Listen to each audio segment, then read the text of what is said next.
Situated on the southern end of the Santa Monica Bay, Southbay, Los Angeles is a premier spot for buyers seeking that classic California surf town with less hustle and bustle than LA.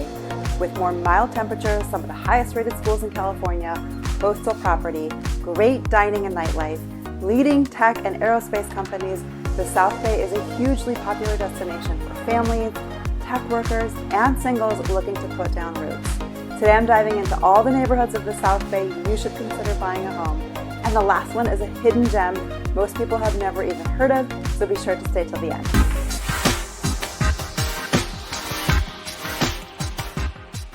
If this is your first time here, I'm Shira Adatto, and here on this channel I cover everything you need to know about life in the South Bay and the beautiful beach cities of Los Angeles, so make sure you hit that red subscribe button below if you want to stay in the know. As a local real estate agent and someone who's lived in the South Bay for over 20 years, I've got your back if you're thinking of moving now or in 6 months to a year. It's never too early to have that conversation. So you can get hold of me here and I'd be happy to help. This is going to be a brief overview of some of the most popular South Bay cities, but for a deeper dive into any of these cities, definitely check out some of the playlists on my channel. Now, starting with the northernmost city in the South Bay, just south of LAX Airport, El Segundo is a quaint town, and even though it doesn't have the word beach in its name, it does have ocean access, as long as you're okay with a beach boxed in by LAX, the Chevron oil refinery, and the Hyperion water reclamation plant. Buyers searching for homes in this area will find mid-century modern homes and a lot of Mediterranean, Mission, and colonial revival style homes. There are also a number of townhome communities if you're interested in that. Now, most of the neighborhoods are walkable to the downtown area, which has really quaint Main Street vibes, a lot of boutique style shops and restaurants. Downtown El Segundo is actually a hidden gem in the South Bay, such a cute spot. Now, many aerospace and technology companies call El Segundo home, making it perfect for engineers, technology workers, and airport workers looking for a small town feel and easy access to the office. El Segundo also boasts highly rated public schools outside the District of Los Angeles Unified, which is a huge draw for families. Moving south are the three beach cities, Manhattan Beach, Hermosa Beach, and Redondo Beach. They are all adorably quaint coastal towns with beautiful beaches and some of the highest rated public schools in California. Redondo Beach is the largest of the three beach cities and also the most affordable. Each of these beach cities are similar, but also have their own vibe and their own pros and cons. I have full playlists going in depth on each of these beach cities and how they compare, so be sure to check those out to learn more. Now, moving away from the beaches, Hawthorne has seen a recent boom due to buyers working in aerospace and engineering. It's conveniently located just minutes from LAX, and it's perfect for people thinking of moving to the South Bay because the neighborhood is bordered by the 405 to the west and the 105 to the north, putting most of Los Angeles within reach for commuters. It's also become highly popular as people have been priced out of the beach cities, but the western part of Hawthorne, known as Holly Glen, is adjacent to Manhattan Beach and all the great amenities. Families are also really drawn to the award-winning Wiseburn School District and the Da Vinci School. This is a highly acclaimed charter school with a project-based learning approach. Now, that said, Hawthorne is quite large and has many different sub-areas within the city, which can all have a very different feel and some of them not so ideal. So if you're considering living in Hawthorne, reach out and we can discuss the best areas for what you're looking for. And by the way, Hawthorne is also home to several gated communities if that is of interest. And I did a full video on the largest one, which is called 360 South Bay. I'll include links to all the videos I mentioned in the description of this video. Home to beaches, museums, and parks, Torrance is the South Bay's suburban paradise. I think Torrance is what most people think of when they think a suburb of Los Angeles.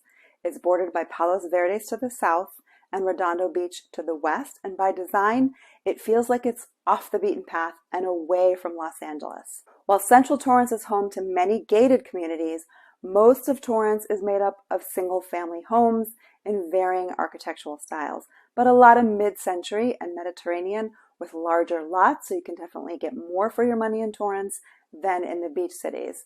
It has a real traditional suburban feel with front and backyards, homes set back from the street a little bit, and many lots are large enough for a pool. It also has over 30 parks so lots of green space. And if you love shopping, you'll be happy to know that the Del Amo Fashion Center is one of the largest malls in California, and it's located in the heart of Torrance. Palos Verdes is a peninsula on the southern tip of the South Bay, all the way south of the beach cities, south of Torrance at the southwesternmost tip of Los Angeles County. It's a quiet bedroom community, and there aren't many freeways that lead to the area, so it's considered quite remote. One of the highlights of living in Palos Verdes is the abundance of natural beauty.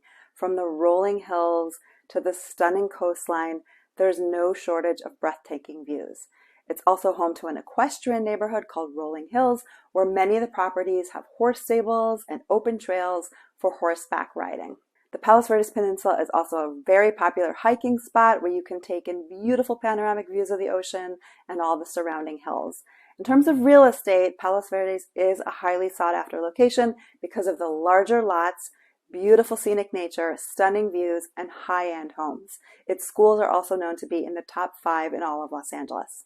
Lomita is a really cute little pocket in the South Bay where the 1 meets the 213, also known as Western Ave. Now, one of the greatest benefits of a place like Lomita is that it's a small city next to a big city. With a population of only around 20,000, it has a nice suburban feel, small town, but still gives you access to everything a big city has to offer, being so close to LA. It's also not that far from Torrance, so you're close to the Del Amo Mall, or you could shoot over to the Hollywood Riviera, to the Riviera Village, so there's plenty to do nearby, even if it is a smaller town. But one downside of Lomita is that its schools do fall within the borders of Los Angeles Unified, which is not as ideal for families seeking to move here, but it's also what keeps home prices lower than some of its other South Bay neighbors. One of my favorite sections of Lomita is Lomita Pines because of the beautiful tree-lined streets. Now, for more information on Lomita, you can check out my longer video, Living in Lomita, right here. With a population of 59,000, Gardena is another up-and-coming South Bay small city with a great community feel and some really cute neighborhoods. One of my personal favorites, El Camino Village. But like Lomita, Gardena falls under the LA Unified School District, which many people view as a drawback. But again, it keeps home prices more affordable than some other South Bay neighborhoods. Gardena has become a really popular option for people who work at nearby SpaceX and the tech companies over by Silicon Beach. Now, last but not least on my list of solid places to buy a home in the South Bay is Lawndale. There are some great pockets of Lawndale that offer really good value, and Lawndale is one of the more affordable neighborhoods that does have its own school district outside of LAUSD. Lawndale is a really hidden gem when it comes to affordable neighborhoods near Los Angeles. It's right up adjacent to Redondo Beach in some parts. It's close to the 405, it's close to the Galleria Mall, and has some really quaint neighborhoods like El Camino Village. It has a small population, just over 30,000, and the whole place is only 2 square miles. It's also adjacent to Alondra Park, which is a huge green oasis in the center of the city with a wonderful play area, a splash pad. It's a 53-acre park complete with a wooded urban lake and nearby golf course. So that's my list of South Bay cities hugely popular with homebuyers these days. If you'd like to schedule a time to speak with me personally to discuss which neighborhood best fits your needs, it's free to do so, and there's a link in the description of this video where you can set that up, or just text me here and we'll get that going.